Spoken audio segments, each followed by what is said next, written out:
आज हम SAS के लेक्चर 2 में बात करेंगे SAS डेटा सेट्स की। डेटा सेट बेसिकली वो होता है जिस पर हम काम करते हैं basically for doing any sort of data analytics.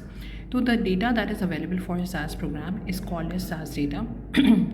इसे हम क्रिएट करते हैं बेसिकली कई सारे डेटा सोर्स फाइल से और वैरायटी ऑफ फाइल से, जिससे में होती है हमारी CSV that is comma separated files, Excel file, access, SPSS and raw data.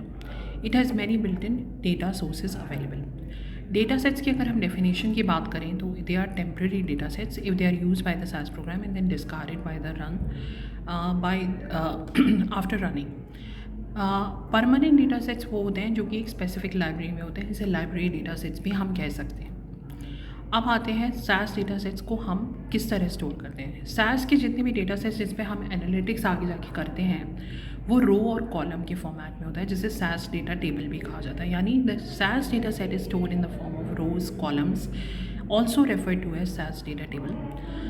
We see the example of a permanent data set which is built in and also external data set। तो data set का मतलब होता है जो रो और column के form में हम एक टेबल फॉर्म करते हैं जिसके ऊपर हम एक पर्टिकुलर डेटा एनालिटिक्स परफॉर्म करते हैं। अब आ जाएंगे हम SAS built in data types. Built in data types वो होते हैं जो पहले से इंस्टॉल होते हैं सॉफ्टवेयर में। तो these data sets are already available in the install SAS software. They can be explored and used in formulating sample expression for data analysis. To explore these data sets, we have to go on the libraries, click on the My Libraries and SAS Help। तो जब हम libraries पे click करेंगे माई libraries पे, SAS help पे, तो हमारे पास built in data types आ जाएंगे जो इस तरीके से दिखेंगे। This is a SAS help पे हम गए, these are the files which we can see. Now if we scroll down to locate a data set named as cars, so we have to click on this data set like this and here it opens. So whatever are the variety of these cars we can see are already built in।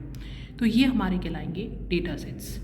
अब आ जाएंगे हमें export करना है अगर external data sets को, तो हम import feature का यूज़ करेंगे। इंपोर्ट कमांड का जो भी यूज़ होता है वो बेसिकली एक्सपोर्ट करता है या इंपोर्ट करता है एक्सटर्नल डेटा सेट्स को। तो इसके लिए हमें कमांड देना पड़ेगा /folder/my_folder saucer v49 programme structure. तो ये हमारी लाइब्रेरी फाइल्स हमारी इंपोर्ट हो जाएंगी। अब हम इसके बाद इंपोर्टेड डेटा के बाद बेसिकली डेटा सेट्स वो चीज़ें होती हैं जिस पर हम काम करते हैं। अब आ जाएंगे हम SAS वेरिएबल्स पे। In general variables are those things which change like somebody's age और somebody's सैलरी स्ट्रक्चर और somebody's हेल्थ स्टेटस और anything that is changeable is called as a variable. SAS में in general variables in SAS represent the column names of the data table that it is analysing. जो भी column names होंगे उनके जो names होते हैं जिसमें हम कोऑर्डिनेट देते हैं, जिसमें हम किसी का रिटेल डेटा हुआ या कोई भी डेटा हुआ जो बदलता है उसको हम बोलते हैं variable. It can also be use for the purpose of using it in a counter for programming loop. In the current chapter we can see the SAS data types. तो SAS वेरिएबल टाइप हमारे इस type के आएंगे। Numeric variable. Numeric variable वो होते हैं जिसमें कोई मैथमेटिकल एक्सप्रेशन यूज़ होता है। इसका सिंटैक्स यानी फॉर्मूला इस तरीके से होगा, इनपुट वेरिएबल 1, वेरिएबल 2, वेरिएबल 3, यानी define the numeric variable. Example है इसका इनपुट ID सैलरी परसेंटेज। तो ये बता रहा है कि किसी की सैलरी है उसकी परसेंटेज हम कैलकुलेट करें। कैरेक्टर का मतलब होता है कोई भी चीज़ जो स्ट्रिंग के फॉर्मेट में आती है, और ये हम बेसिकली इसे इन्वर्टेड कॉमास में भी अगर कोई चीज़ देते हैं तो वो कैरेक्टर होते हैं। Character variables are use for the values that are not use by mathematical expression. They are treated as text और strings. A variable becomes a character value by adding a dollar sign. यानी अगर dollar sign हम दे देते हैं तो वो variable character होगा। यहाँ पर SAS में हमें ये ध्यान रखने की ज़रूरत है कि जब भी हम डॉलर स्टेटमेंट के साथ कोई भी चीज़ देते हैं तो वो हमारी एक तरीके से कैरेक्टर वेरिएबल हो जाती है with a space at the end of the variable. उसका जो सिंटैक्स होगा input variable dollar, variable 2 dollar, variable 3 dollar. तो डॉलर हमें बता देगा कि एक कैरेक्टर स्टेटमेंट है। कैरेक्टर का मतलब होता है कोई भी स्ट्रिंग जिसमें हम कोई भी अल्फ़ाबेटिकल वैल्यू ले सकते हैं। अगर हम न्यूमेरिक वैल्यू को भी इन्वर्टेड कॉमास में देते हैं तो वो एक स्ट्रिंग कहलाती है। जैसे input F name dollar, last name, first name dollar, last name dollar, address dollar. तो ये इनपुट कर लेगा। अब हम आ जाएंगे डेट वेरिएबल में।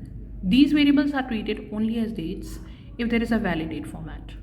A variable becomes a date variable by adding a date format with the space at the end of the variable. इसका syntax यानी formula होगा input variable 1 date 1 in variable 2 month and date. तो ये बताएगा कि कोई date हम इस तरीके से इनपुट कर रहे हैं. अब हम इसका एक छोटा सा कोड देखेंगे. डेटा टेम्प इनपुट आईडी, हम एक कोड बना रहे हैं जिसमें 3 टाइप ऑफ वेरिएबल्स को हम इनपुट कर रहे हैं. डेटा टेम्प यानी टेम्प्रेरी डेटा है, क्योंकि हम इसको स्टोर करेंगे और इसके बाद वेरिएबल्स आर जनरली टेम्प्रेरी, तो हम टेम्प देंगे यहाँ पर.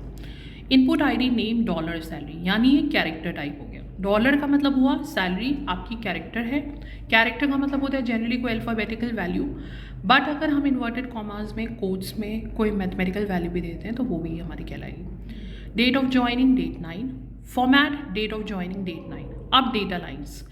डेटा लाइन स्टेटमेंट हमेशा हमें SAS में बताता है कि क्या क्या उस डेटा की वैल्यू है. तो रिक पहला आया, रिक 623 ID और इसका एक डेट ऑफ ज्वाइनिंग आ गया अप्रैल 2001. इसी तरीके से डैन है, इनका जो नेम है डैन है. सैलरी इनकी 512 हो गई, डिपार्टमेंट हो गया ऑपरेशंस, 11 जुलाई 2012. याद रखिए डेट लाइन स्टेटमेंट हमेशा आपको बताता है कि डेटा जो उसका है जिस पे हम एनालिटिक्स परफॉर्म करें टेबल के, उसके क्या क्या पार्ट्स हैं, तो वो हमारा कहलाता है डेटा लाइन्स. अब यहाँ पे मिशेल आ गया, तो मिशेल का है 611, तो ये नाम हो जाएगा.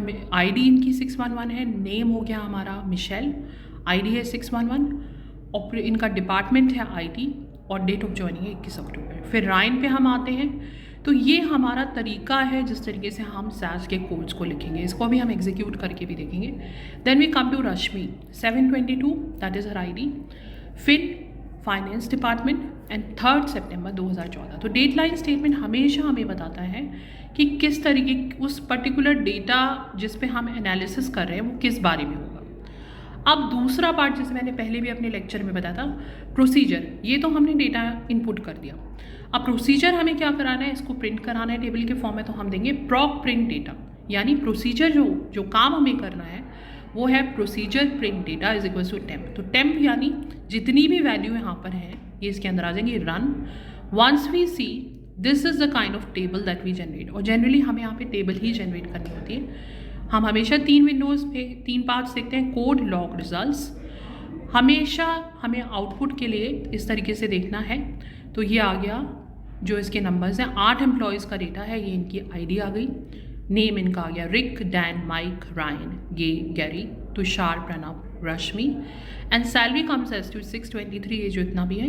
Then we see the department and date of joining. तो इस तरीके से हमने एक पर्टिकुलर टेबल कर ली है. तो ये आज हमारा टॉपिक था वेरिएबल्स के बारे में जो हम SAS में बनाते हैं. जनरली हमें यहाँ पर टेबल ही क्रिएट करनी होती है और डॉलर से हम कैरेक्टर को यूज़ करते हैं. तो this is one code that we can try. We end our lecture on the variables.